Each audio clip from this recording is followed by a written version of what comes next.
Hello, folks. It is Saturday night in the United States. It's Sunday morning here. It is 3 a.m. And I wasn't planning on doing this stream at this hour.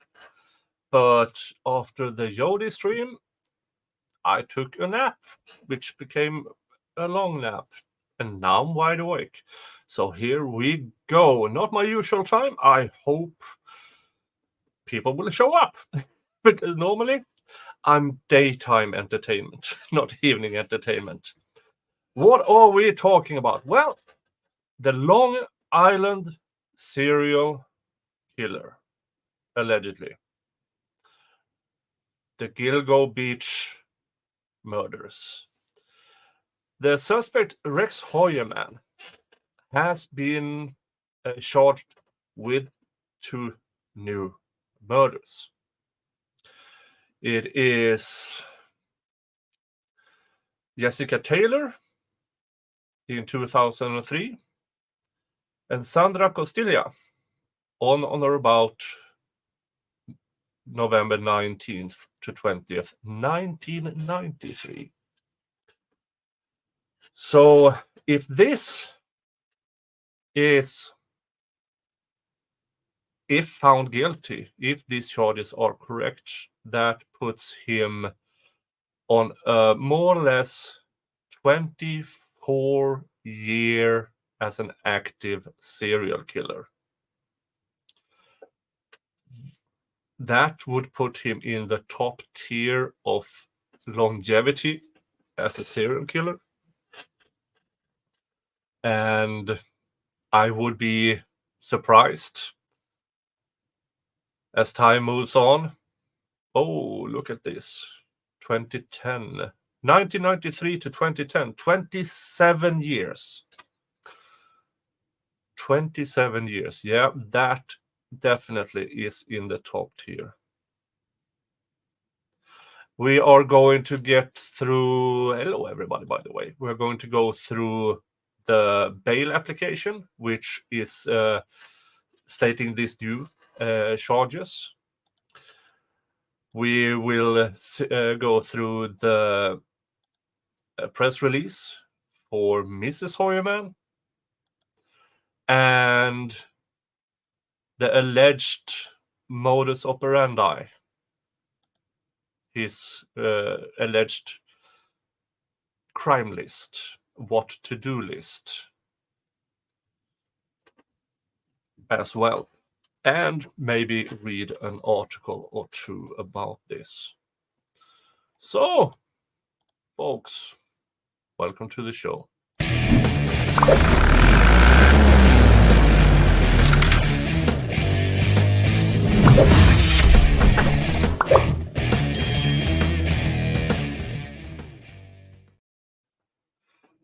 Well, first, of course, I will say hello to the YouTubes. For you who are watching here, hello over at Rumble and hello at the Twitter/X audience. I hope you will enjoy. Enjoy is maybe not the correct word, but I hope you appreciate the information, which I'm trying to get condensed into a more layman term, so to speak. Mia says, I think he possibly has victims dating back to the 80s. We don't know. But 1993 to 2010 is 27 years is a long ass time. It would be interesting to see, because you don't start, from whatever I know about serial killers, they rarely start with murder. There's something going on before that time. That is something we might not know about until the trial starts. So that will be, and that trial is at least a year away, at least. Because with these 2 new charges, he has surpassed Eileen Warnes in how many? So he's climbing up the ladder, so to speak, amongst, if the charges are correct and if he is convicted in a court of law, then he might be one of the more prolific serial killer in US history regarding time and number of victims. We simply don't know. Maybe then the Young Thug trial will be over. Yeah, maybe. Hello, Half Irish, Ghostery, Wanda, Mia, Wim, D. Robertson, Kimberly, T42, Swedish Mom was here, and Christine was here earlier. Hope you're still here. And Ghostery over at Rumble as well. Okay, let's get right into it and see. These are, let's see, let's make it bigger. Supreme Court of Suffolk County, State of New York, the people of the State of New York against Rex Heuermann. Bail application. Defendant. Well, Rex Heuermann, defendant. On July 14th, 2023, defendant was charged by a grand jury with the following 6 count, which has been incorporated in Suffolk County Indictments 71889-23. Ending in the first degree in violation of, for the death of Melissa Bartholomew on or about July 10th, 2009. First degree, Megan Waterman on or about June 6, 2010. Amber Costello on or about September 2nd, 2010. Melissa Bartholomew on or about July 10th, 2009.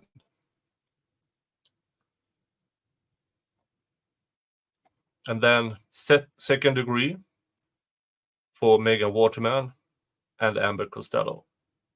So let's say 1, 2, 3, 4. Okay, so with these two new, it's 6. Sorry. Now he is in line with Eileen Warnes, who also had 6 victims. But as you see here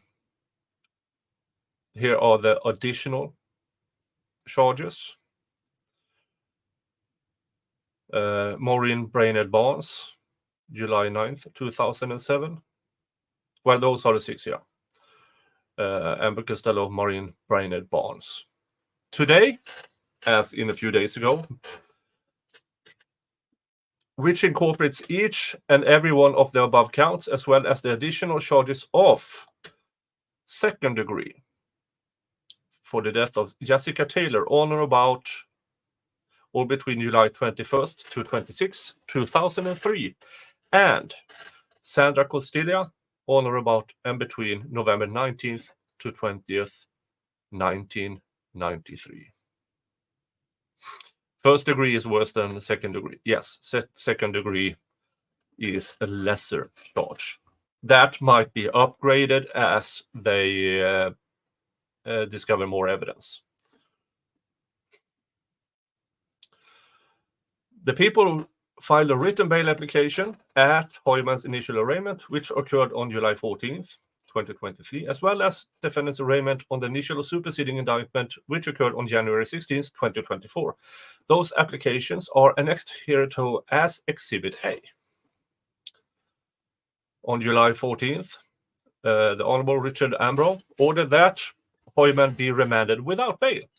The matter was subsequently adjourned to August 1st before the Honorable Timothy Massey. On August 1st, 2023, and in the ensuing appearances that have followed, this court has continued to remand defendant without bail. Well, the severity of the crime and the time span.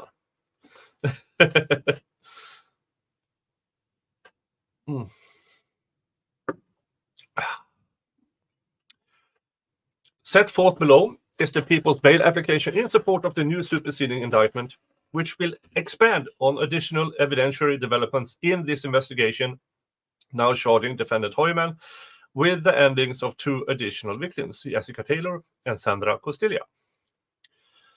based on Heuermann's indictment on additional ending charges as it pertains to now a fifth and sixth victim. The serious and heinous nature of these serial endings, the planning and forethought that went into these crimes, the strength of the people's case, the length of the incarceration the defendant faces upon conviction, the people remain steadfast that the only means to ensure defendant Heuermann's return to court is to remand him without bail.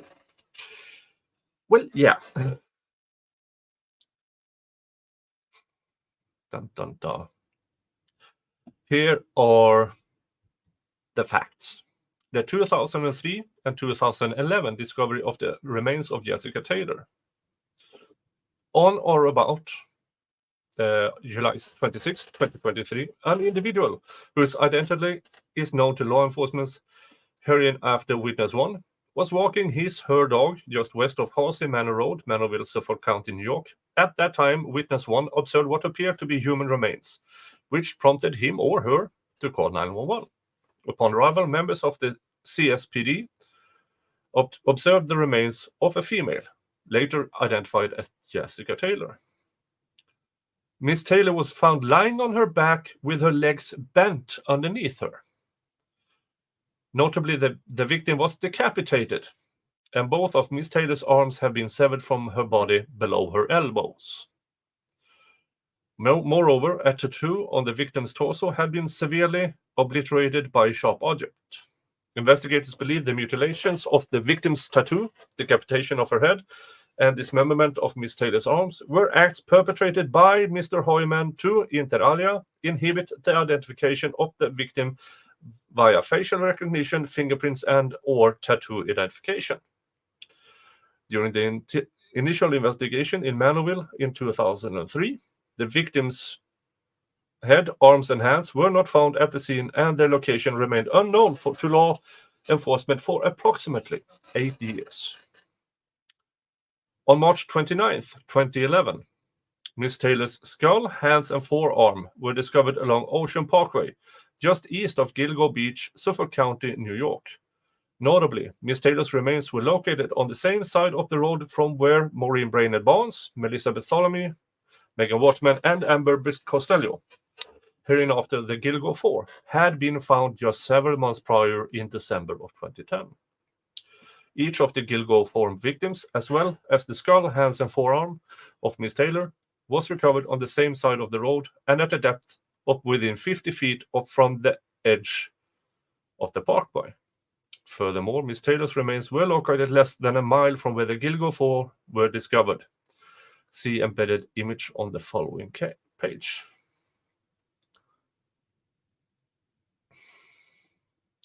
Okay, so here it is.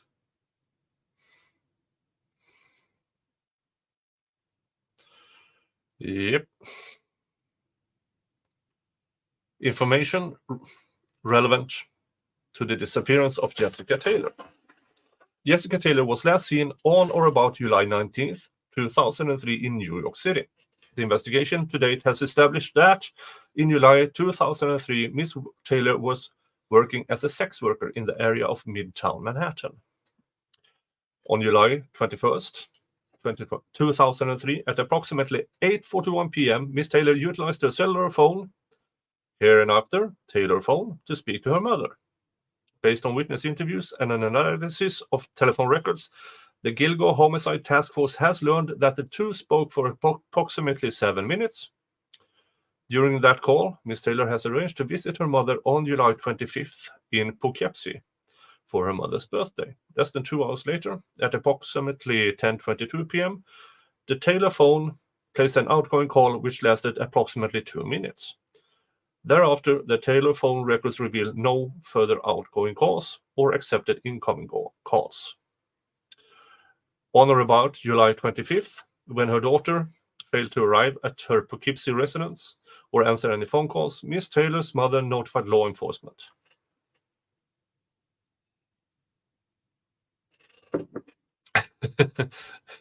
I sound like a chipmunk at 2 times speed. Yeah, you will be caught up. We're just 15 minutes in.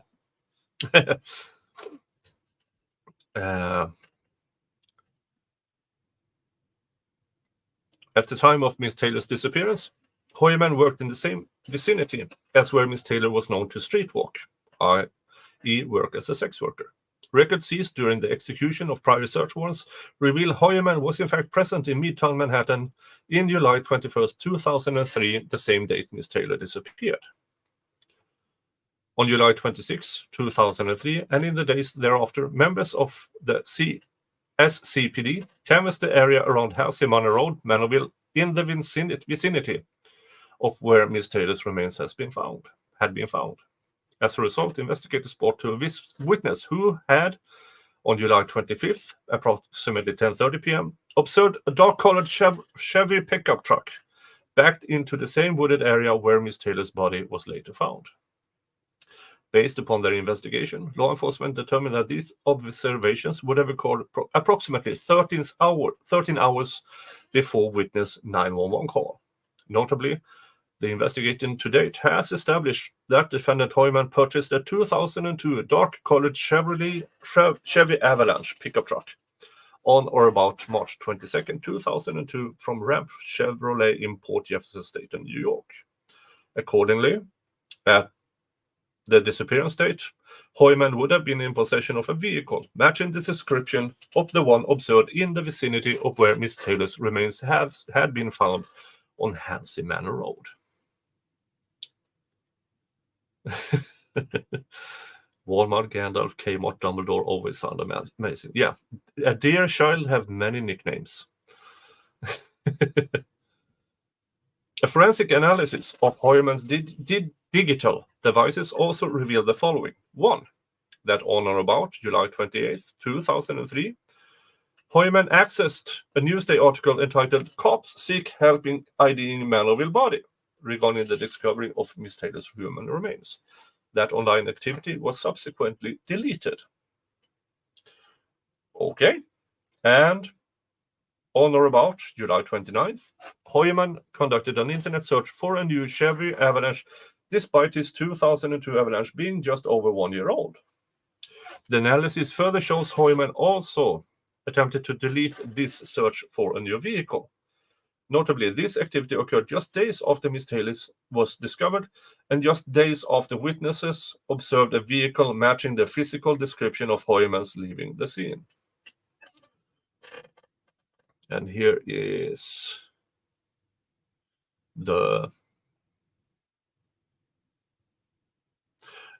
this would be the internet search. This is a good, well-written bail application. They show the evidence while they go along. I like this way. Instead of going, okay, now read all of it and then all the evidence in the bottom. Finally, while the make and model of the vehicle Heuermann searched for is the same as his vehicle, the exterior color is different, i.e. arrival blue, see embedded image below, as well as another in Summit White, which are significantly brighter exterior paint offering by Chevy than compared to Heuermann's dark green Chevy Avalanche. Yeah. During the course of this investigation, Miss Taylor's body was examined by a forensic scientist with the Suffolk County Crime Lab, hereinafter SCCL, which revealed that Miss Taylor had been decapitated, dismembered at her arms below her elbows, and revealed irregular disruption of the victim's nipples and the obliterations of her tattoo. Yeah, this will be gruesome. So a bit of trigger warning. That might be very late trigger warning, but I don't see how details will improve from now on.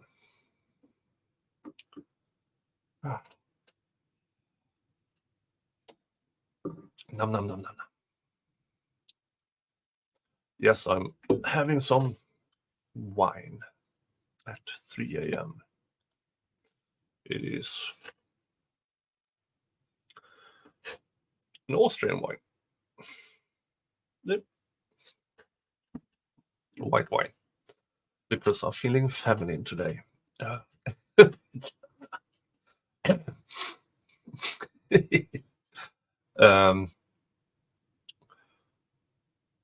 A subsequent examination of the male hair underneath Taylor led to the determination that it was a human head hair with Caucasian European characteristics. However, it was based on the DNA testing capabilities at the SCCL, unsuitable for further DNA testing at that time.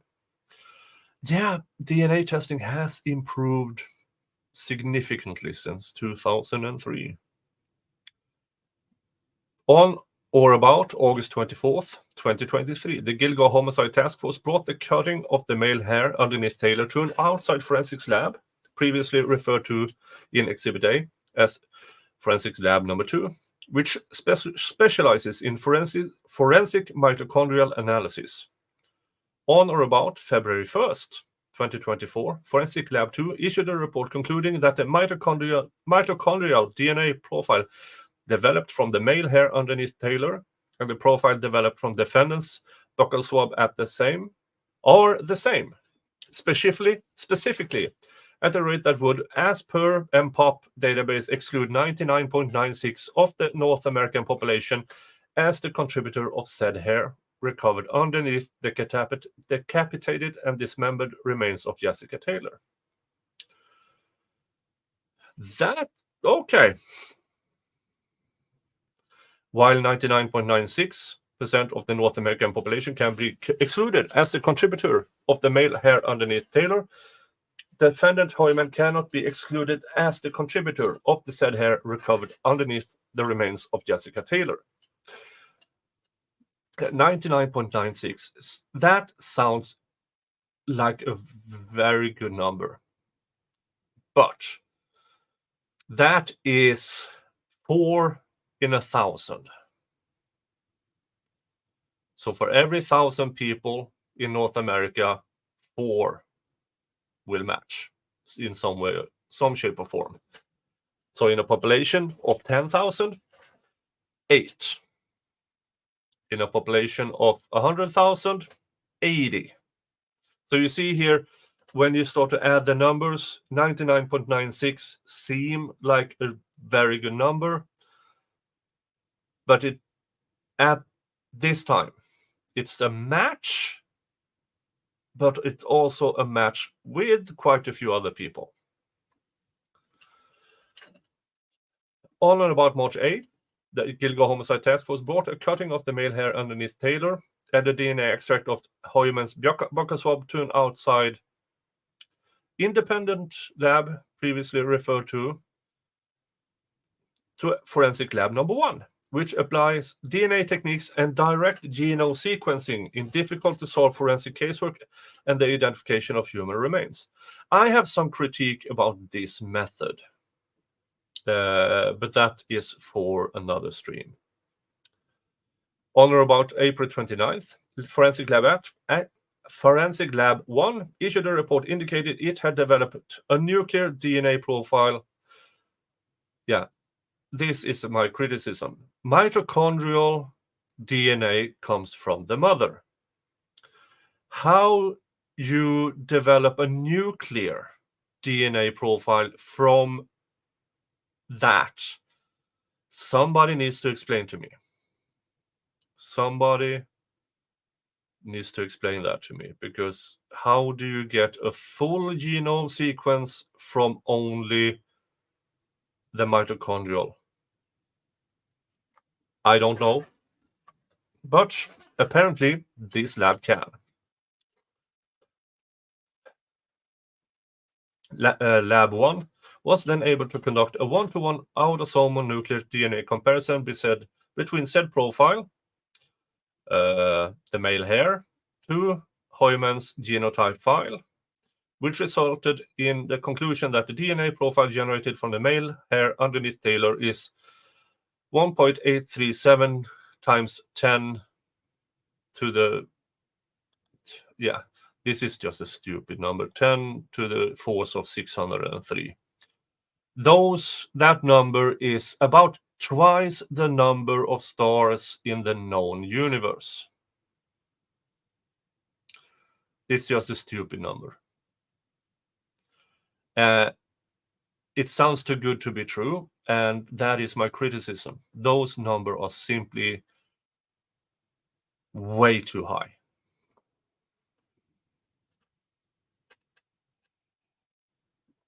Webster is correct. Hair would match 4 out of 1,000 Caucasian males, not the Gen Pop. Narrows things down quite a bit. Yeah. So, New York, roughly 60% white. So, okay, so it's 4 in 16,000. It narrows it down quite a bit, but not that much.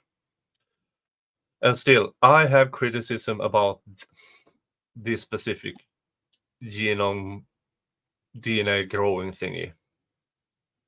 It simply sounds too good to be true. I need to find myself a DNA expert who can explain that to me. Well, but that's for another time. Based on the foregoing, it is significant that 2 forensic labs have now independently determined that affirmed hair recovered from the surgical drape underneath the remains of Taylor are substantially more likely to have derived from a person genetically identical to defendant Heuermann's mitochondrial and nuclear profiles, which provides further support that Rex A. Heuermann murdered, dismembered, decapitated, and transported the remains of Jessica Taylor to Manorville and Gilgo Beach until the victims' remains were ultimately discovered in 2003 and 2011. And then they go into the Heuermann's family travel in relation to the disappearance of Jessica Taylor. And apparently, wife and kids was out of town. So we don't need to go through that. Let's see here the next. Then we go into the 1993 discovery of the human remains of Sandra Costilla. On or about November 20th, 1993, 2 individuals, while hunting in a wooded area of Southampton in the vicinity of 50 Old Fish Cove Road, North Sea, Suffolk County, New York, discovered the remains of Sandra Costilla. The victim, who had been 28 years old at the time, was lying on her back with her arms outstretched over her head with her uncovered legs spread apart. The victim's shirt has been pulled up over her torso and head, exposing her tatas. The victim had numerous sharp forces injuries to, inter alia, her face, torso, breast, thigh, and private parts. Miss Costilla was a native of Trinidad and Tobago, but had been living in New York prior to disappearance and murder. Hairs recovered from the remains of Sandra Costilla.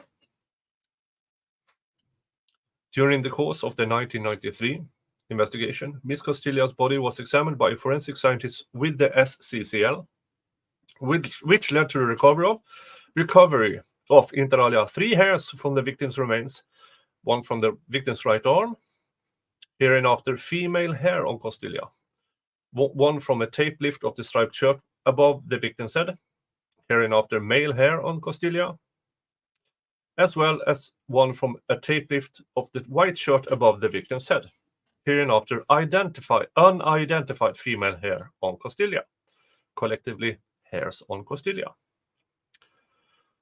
In 2014, well before the identification of Heuermann as a suspect in Miss Costilla's ending, the hairs on Costilla was sent to Forensic Lab 2, which was able to develop unique mitochondrial DNA profiles for each of the hair on Costilla.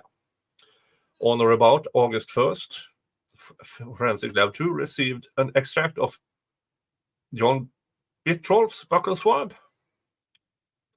I would assume that is a suspect at the time. Forensic Lab 2 was then able to develop a mitochondrial DNA profile from John Bitrolf's buccal swab and subsequently compared it to the mitochondrial DNA profiles that had been previously generated for each of the hairs on Costilla. At the conclusion of this analysis, Forensic Lab 2 was able to exclude John Bitrolf and his maternal relatives as contributors of the hairs on Costilla. Recently, the Gilgo Homicide Task Force requested Forensic Lab 2 undergo forensic testing, specifically comparing mitochondrial DNA profiles for each of the hairs on Costilla.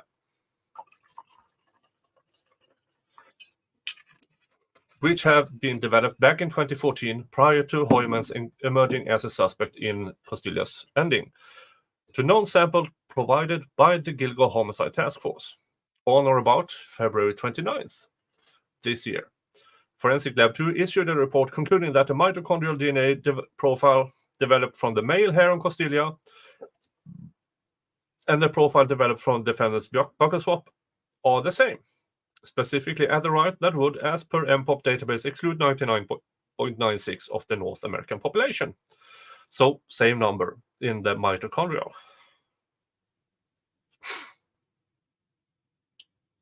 Dun, dun, dun.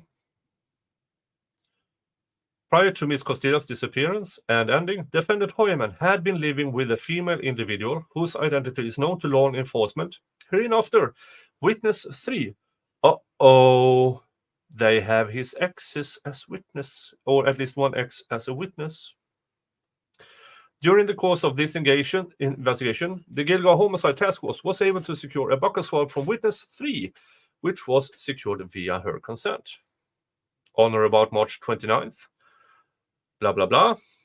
On or about May 8th, 2024, Forensic Lab 2 issued a report concluding that the mitochondrial DNA profile developed from witness 3, buccal swab, and the profile developed from the female hair on Costilla shared a common base at all compared positions, specifically at a rate that would, as per the MPOP database, exclude 99.98% of the North American population as the contributor of said hair recovered on the remains of Sandra Costilla.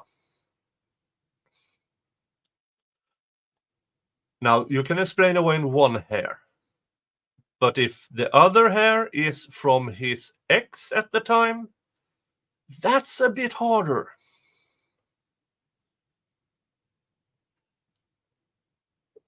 That's a lot harder. Now we are getting into good evidence, in my opinion.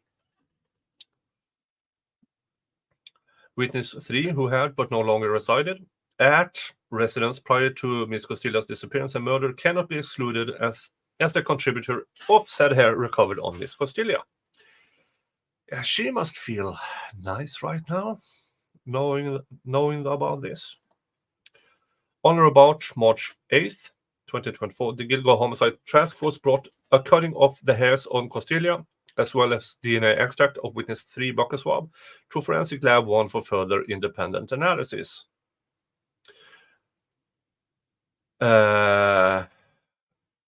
And they claim they developed a nuclear DNA profile. Again,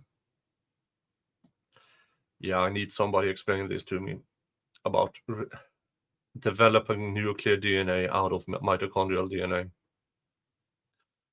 Well, according to this lab, 10 to the time 332, which is a stupid high number. Forensic Lab 1 was also able to generate nuclear DNA profiles from not only the extract of witness 3 buccal swab, but also the female hair on Costilla. Of course they could. I'm betting they get plenty of work right now. Yes, I'm critical because the numbers are too good. That's my critique. And especially the 4.578 times 10 to the power of 1,040. I mean, that's just that number. Okay, now we're talking about a number that is, I don't even know what to compare to. 50 times the stars in the known universe. We are talking now at the rate of the number of molecules in the known universe. And I mean, that's just stupid. That's a stupid number. Based on the foregoing, it is significant that 2 forensic labs have now independently determined that male hair recovered from the remains of Sandra Costilla substantially more likely to have derived from a person genetically identical to defendant Heuermann's mitochondrial and nuclear profiles. Additionally, both labs have also able to forensically tie witness 3 who had resided at his residence, blah, blah, blah, blah, blah.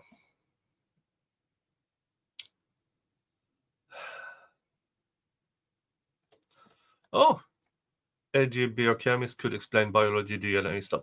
Yeah, I mean, I know stuff about DNA. I do. But this, I need the process explained to me, how to develop nuclear DNA out of a mitochondrial DNA sample. That is the part I have difficulties with. And then this stupid high number.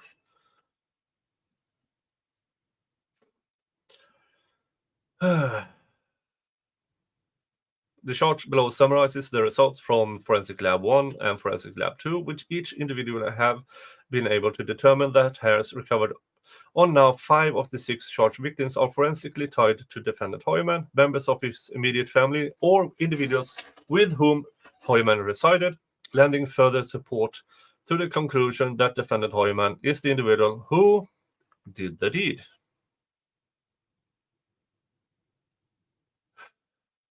And yeah, here is.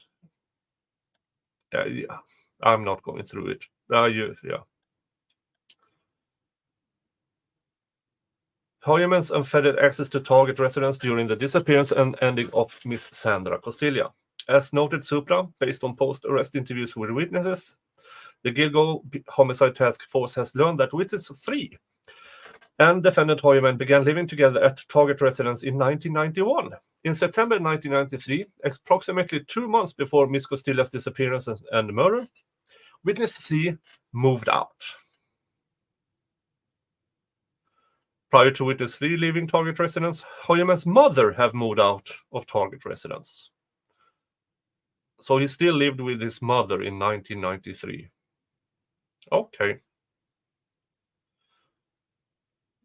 Based on the foregoing, neither Heuermann's mother nor witness 3 were living at residence during the time of Sandra Costilla's ending. Accordingly, the ending of all 4 charged victims, and now Miss Taylor and Miss Costilla, occurred at times when defendant Heuermann would have had unfettered time to execute his plans for each victim without any fear that his family or others residing would uncover or learn of his involvement in these crimes.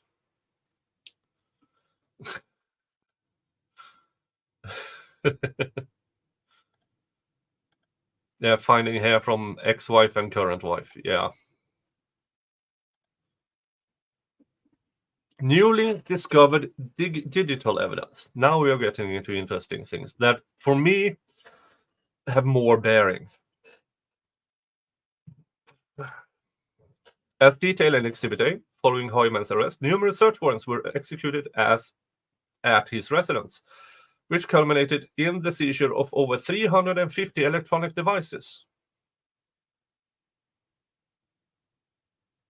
350 electronic devices. Okay, what can it be? USB phones. Yeah, 2 or 3 of those, 4 or 5. Computers, 4, 5, 6 maybe. I don't know, TV, radio.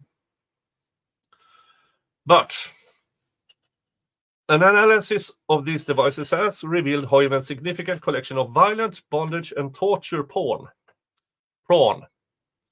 currently dating back to 1994. The images accessed by Heuermann included, but are not limited to. Okay, not going to say no, not going to say that too. But they largely coincide with how the remains of Costilla, Taylor, and Valerie Mack were discovered. Yeah, I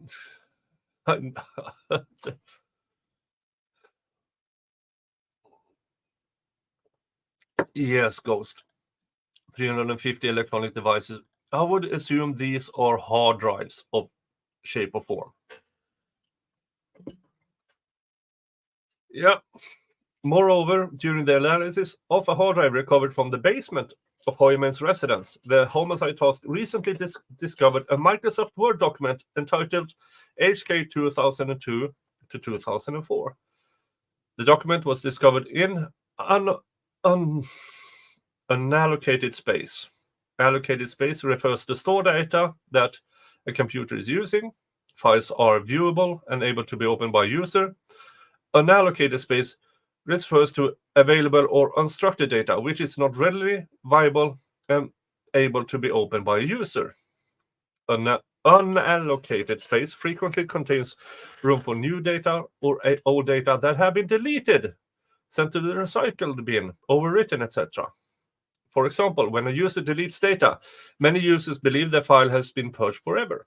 However, deleting a file only tells the computer that the space previously occupied by that file is now available. The deleted data will remain in unallocated space until another file is written over it. Data contained within an unallocated space can be retrieved via computer forensic extraction method called file carving. Yeah, we need holy water.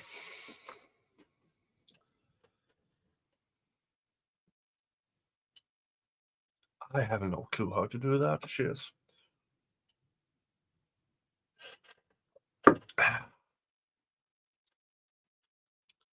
So forensic analysis of the document reveals that it was not only a locally crafted draft, i.e. not downloaded from the internet, but also recovered from a hard drive that indicates it was utilized by Heuermann himself, while the original document appears to have been created in 2000. Based on its original title, this iteration of the Word document titled appears to have been created and modified between 2001 and 2002. Based on the foregoing and the set facts for intra, task force members believe 2000 or 2002 to be a reference to calendar years. Yeah, that's not a big leap. That's not a big leap at all.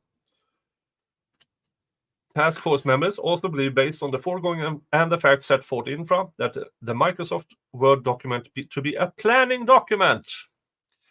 Yeah, now we're going into the really horrible things. Utilized by Heuermann to methodically blueprint and plan out his kills. Attached here to as Exhibit B. Are you ready? The HK planning document begins with a 4-category section with the underlined headings of problems, supplies, DS, and TRG.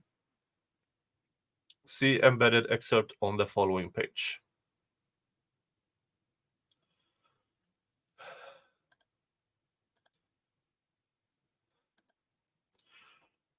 Problems: DNA, tire marks, bloodstains, fingerprints,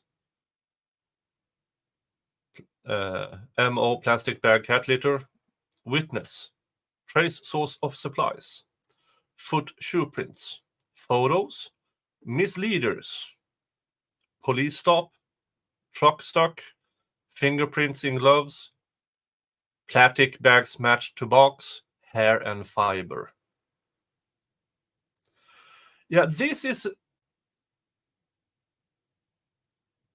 horrifying. Yeah, this is a very, seems to me to be, if concluded that it is Heuermann's and he is correctly charged and he will be convicted, this is highly pre-planned. This is a high functioning serial killer.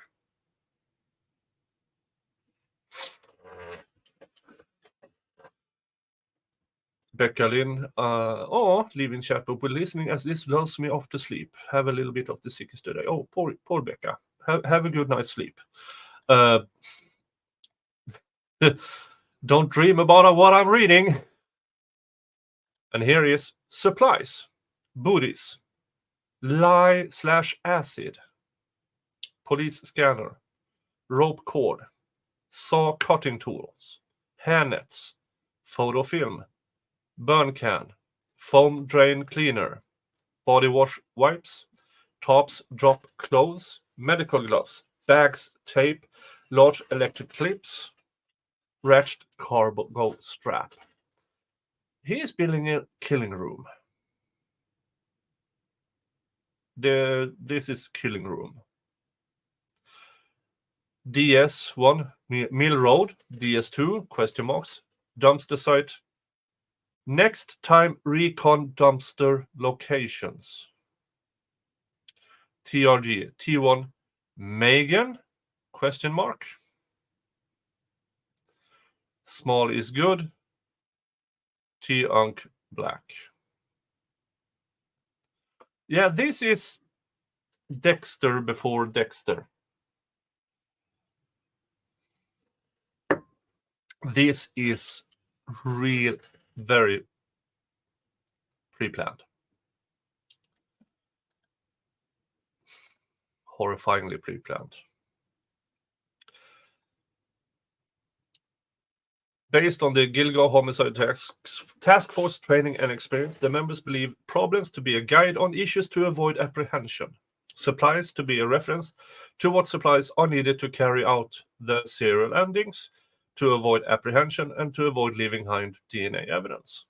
The DS heading appears to be an acronym for dump site, which is corroborated by the discoveries of Valerie Mack and Jessica Taylor at two separate dump sites, i.e. in the vicinity of Mill Road and Ocean Parkway. Under the same heading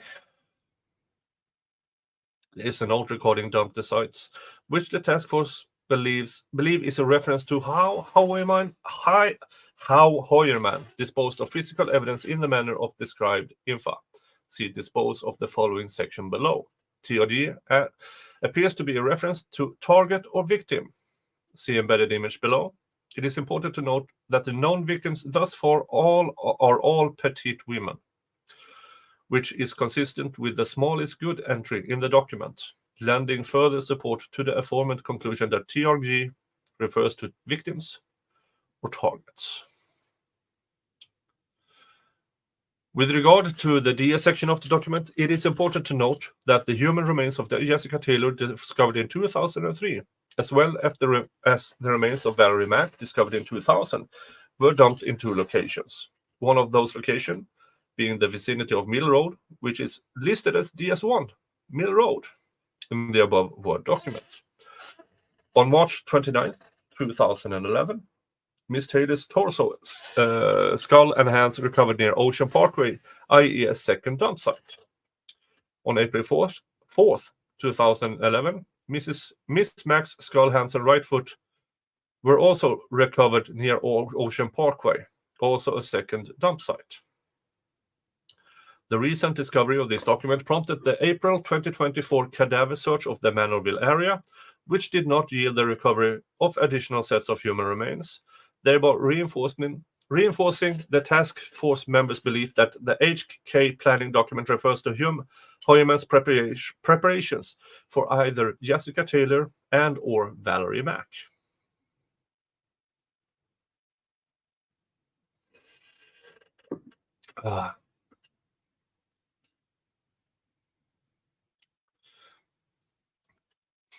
The HK planning document on Heuermann's computer then delves into a three-category section with headings of pre-prep, prep, and post-event. Yeah, things are not improving here. The embedded excerpt below. Pre-prep. VEC INSP, vehicle inspection. Engage T1, recon DS1, locate DS2. Weather report. Recon video cams. Recon Pixon for video cams. Prep. Setup stage. Holding area. Build table. Crossbar. Hardpoint. Post-event. Destroy file. Change tires. Burn gloves. Dispose of pics. Have story set.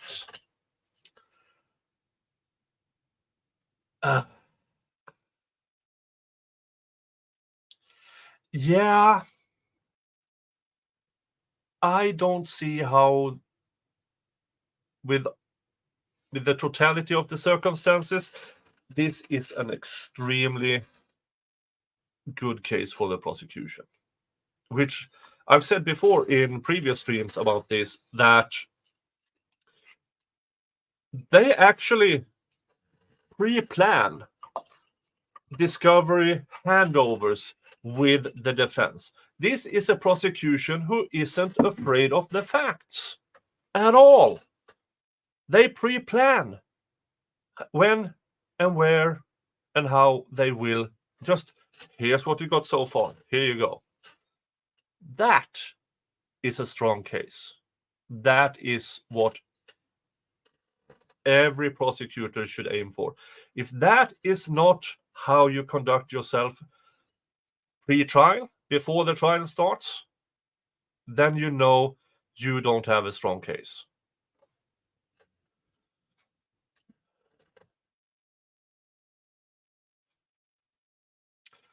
I wonder what hard point in his prep means. I don't know, but setup stage, holding area, build table, crossbar. That tells me he put these women on a table where they were held down with a crossbar.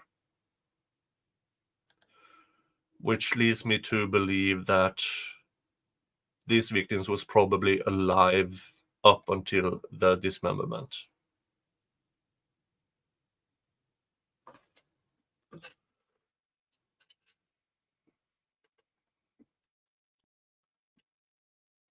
The Gilgo Homicide Task Force believe pre-prep to be a guide on steps to take in advance of a homicide, i.e. inspecting his vehicle, engaging the target, conducting a recon or survey of video surveillance cameras in pertinent areas including the pick zone, i.e. location where a victim is picked up, and checking the weather to ensure for optimal conditions. Prep, on the other hand, appears to be reference steps taken closer in time to the homicide, i.e. setting up staging area, holding area, and table crossbar hardpoint for the victim. Specifically, the prep section has 5 entries. Setup stage, holding area, build table, crossbar, and hardpoint. The Gilgo Homicide Task Force members are aware that a crossbar is often placed underneath tables to provide further structural support for heavier objects placed on the table. Okay, that's also correct. Additionally, the task force members are also aware that a hardpoint refers in the field of sexual suspension bondage to a fixed attachment points in the ceiling that supports the weight of an individual being suspended off the ground. Okay. Can't read that. Additionally, post-event, I will link to this document after this is done. So if you for some odd reason really want to read this again. Additionally, post-event appears to reference a checklist of tasks following the event or homicide to avoid apprehension, i.e.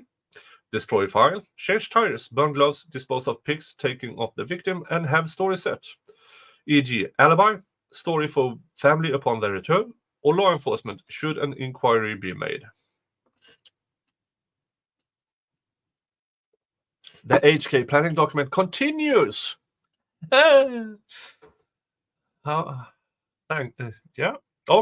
Continues to further expound on preparatory measures such as specific recon, steps taken, recon reports, and takedown pickup, section embedded below. Packaging for transport. See body prep. And steps to inhibit victim identification and avoid leaving behind DNA evidence. See body prep and dispose of the following, section embedded below. Yay. Recon reports. 1. Vid cams on live route 112 to route 1110 equals 33. Oh, okay, I have no idea. Vid cams on SS Parkway. T1 info cell. Okay. Takedown pickup. Hunt too long, seen in area too long. Remember, don't charge gas. Maybe he watched... No, he couldn't have watched the Jodi Arias trial. This was 10 years before. Recon for vidcams in pickup area next time. Next time? The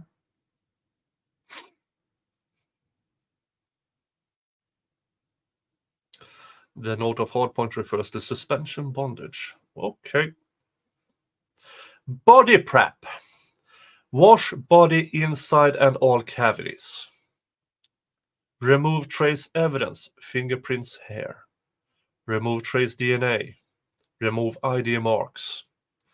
Remove marks from torture. Remove head and hands, package for transport. Yeah, Mr. Heuermann, you're fucked. Yeah, you're fucked. With the other evidence, of even with the mitochondrial, this binds you to the crime, if you excuse the pun. Dispose of the following: tools and devices, T1 clothes and personal items.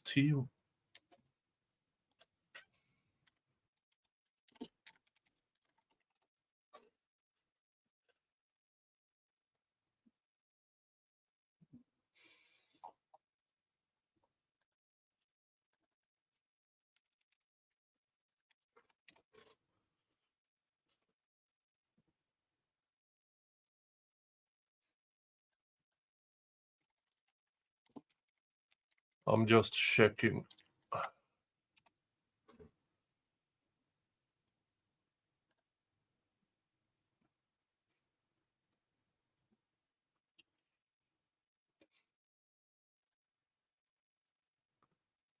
Let's see if I can find. That sounds like level 1 PPE.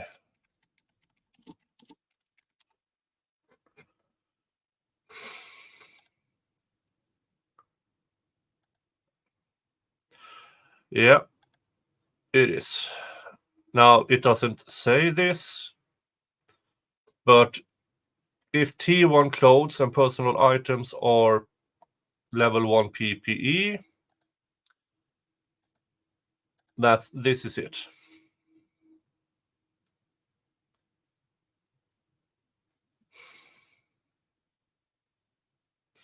Yeah, this is clearly...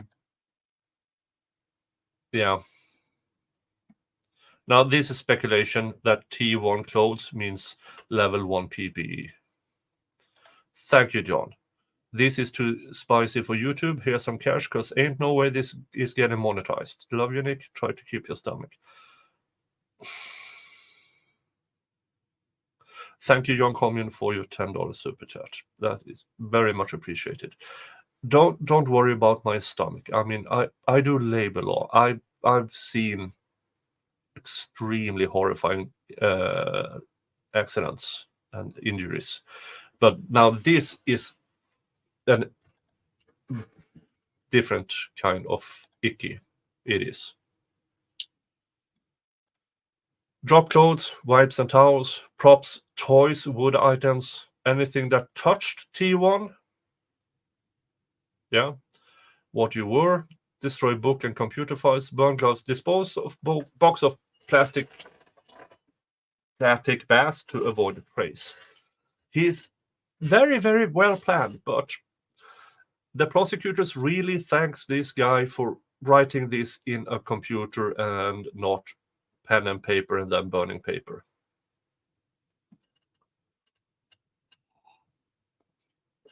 The body prep section above includes a note to remove head and hands, which clearly relates to the condition of Jessica Taylor's and Valerie Mack's remains, as both were decapitated and dismembered.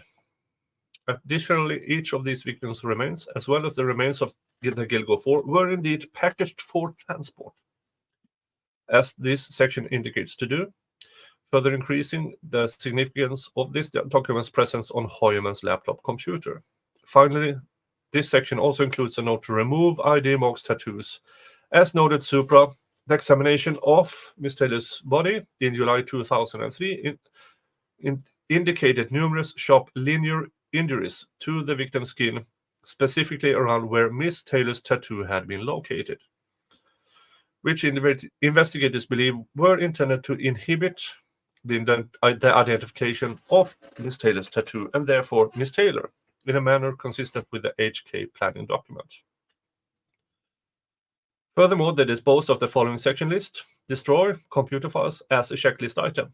The presence of this HK planning document in unallocated space demonstrates Heuermann's efforts to destroy or delete computer files in a manner that is consistent with this notation.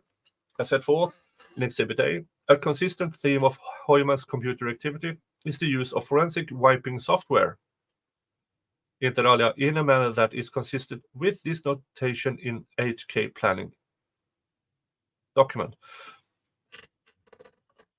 Okay, so he did use forensic wiping software. Okay. Oof.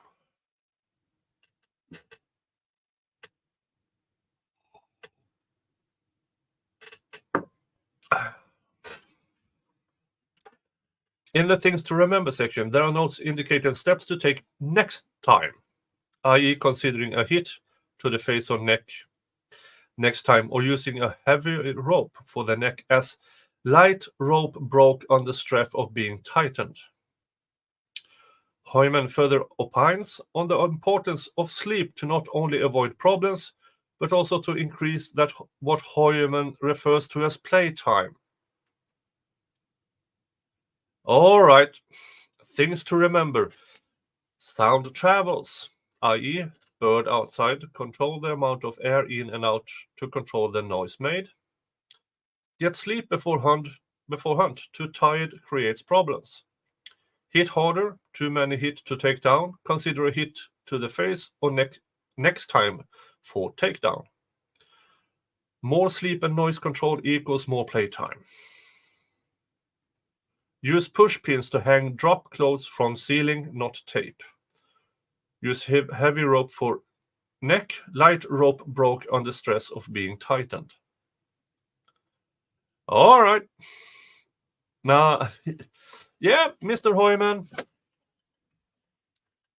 you're fucked. In my opinion, if this actually can, in a court of law, is admissible and is provably by you, yeah, you're fucked.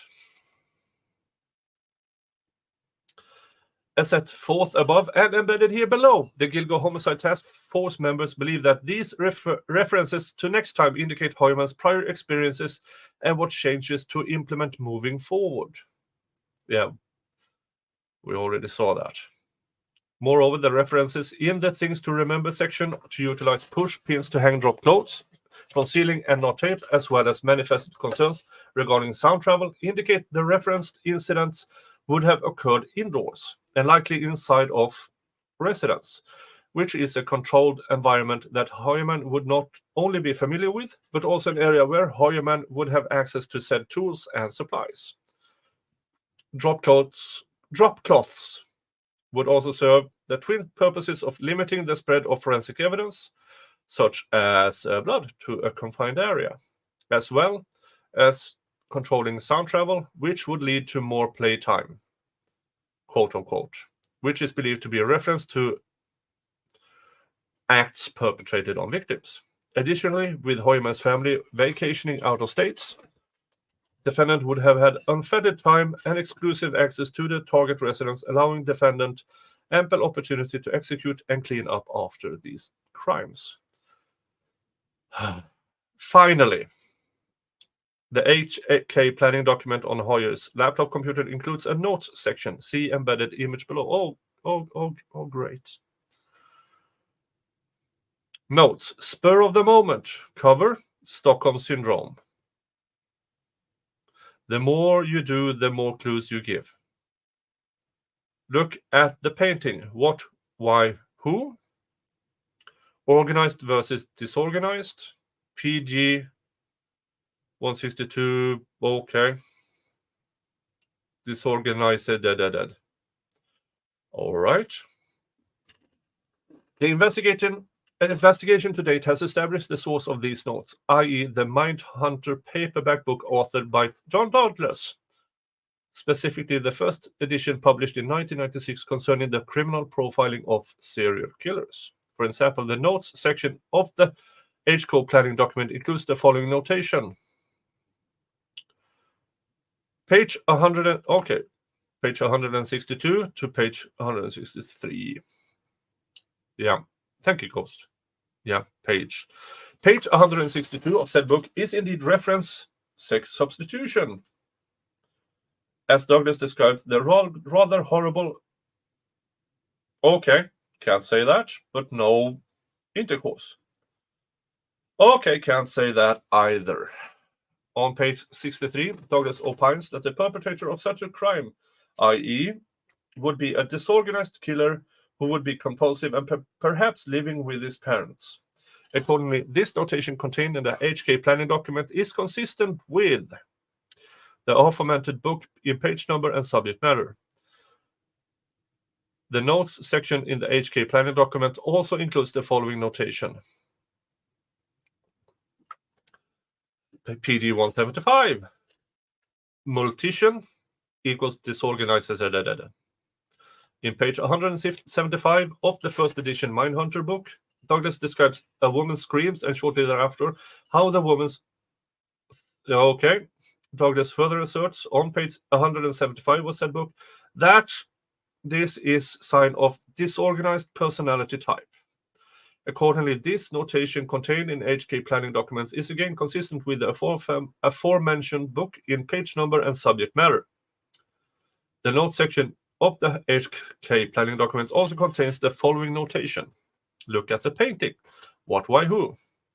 On page 19 of said book, Douglas notes that while he was still at the FBI, he always advised his agents,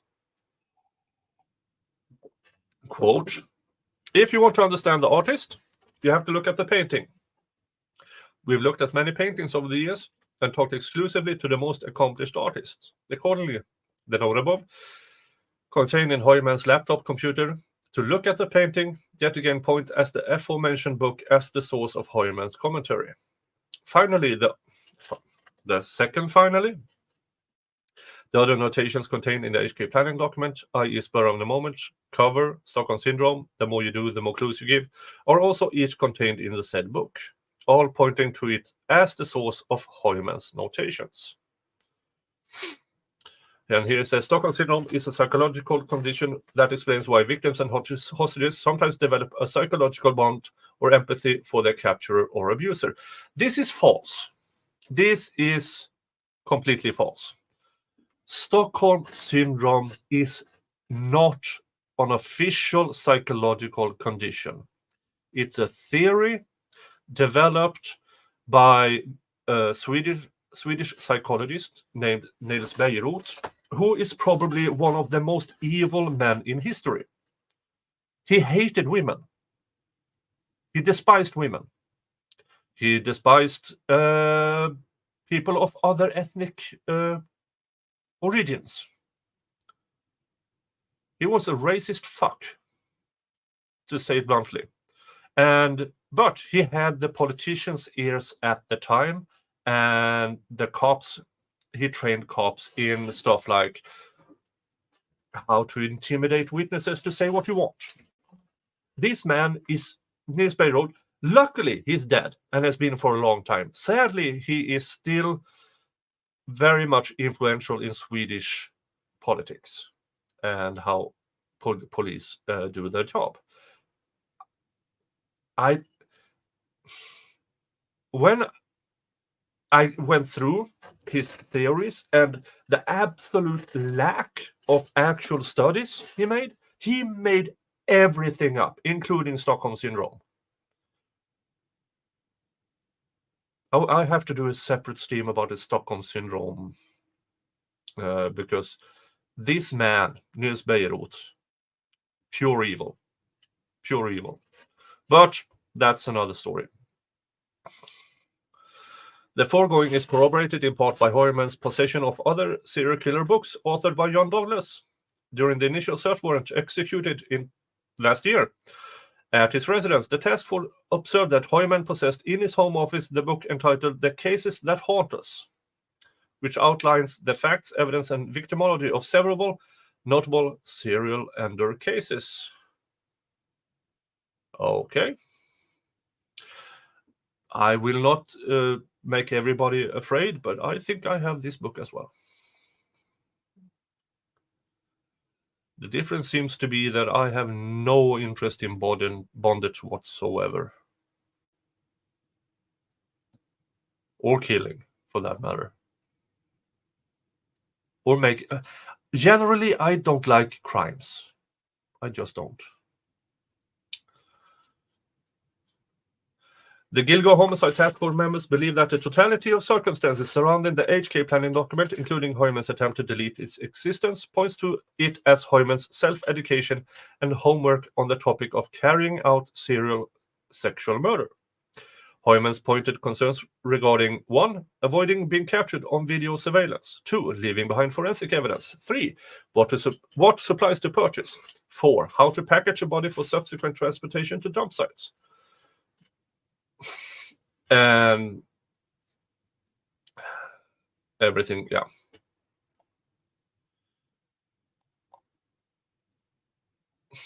And with this, if convicted on the current charges, defendant Heuermann faces multiple sentences of life without parole. And then they ask the judge for being held without bail. Your hair, it beats the beard by an inch. It beats my beard with quite a lot of inches. But thank you for being a member for 2 months, Wanda. Thank you.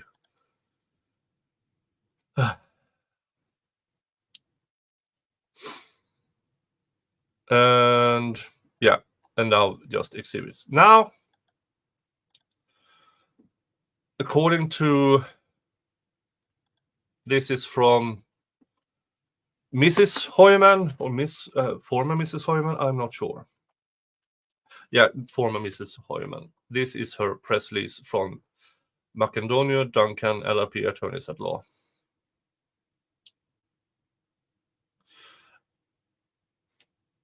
I don't think his lawyer ever said he was completely innocent. T for 2, to change the subject. Where's your bonnet? It's over there somewhere. Now, this is the press release from Åsa Ellerup.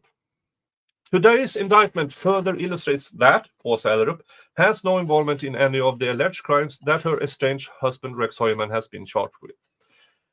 Ms. Ellerup married Heuermann in 1996. She was not residing with Rex Heuermann in the Massapequa Park domicile in 1993, the year Ms. Costilla was murdered. Moreover, according to the government, at the time of the death of Miss Taylor, Ms. Ellerup was once again not in the jurisdiction. As we have previously stated, if Mr. Heuermann committed these homicides, he was living a double life that Ms. Ellerup was unaware of. After 27 years with Mr. Heuermann, Ms. Ellerup maintains the belief that her estranged husband is not capable of committing these heinous acts. Whew. Yeah. DNA and everything. The world's best lawyer might be able to either suppress or whatever or something, but his pre-planning and the forensic data files that we know.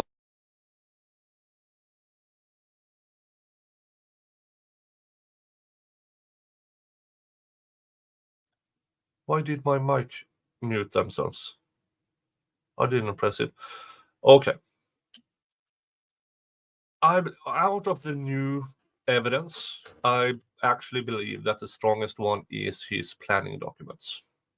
But that is more because I need somebody to explain to me how to get nuclear DNA out of mitochondrial DNA. Go says, upon Rex documents, it sounds like he held at least one victim for more than a day. Yeah. Yes, it does. So, folks, that is the gruesome update on the LISK, the Long Island serial killer, or the Gilgo Beach murder, the suspect Rex Heuermann. And the case against him just became infinitely stronger. It was strong before, it is even stronger now. And I assume we will see this moving towards trial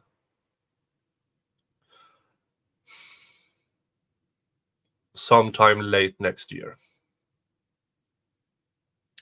Unless they find more victims. And seeing that he had, between 2009 and 2011, he had 4 victims. Then one in 1993 and one in 2003. I mean,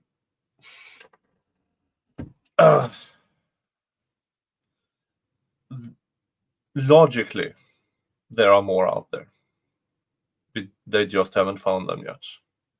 Logically, there are more out there. But this is it for me for today. Thank you, everybody, for showing up. Hug your family. Unless your family is crap, then screw them and give your love to the people who deserve it. I will send you over to Steve Gosney, who has something. Well, if he streams, I will send you to him. Thank you, folks. I will see you back here Monday. Bye-bye.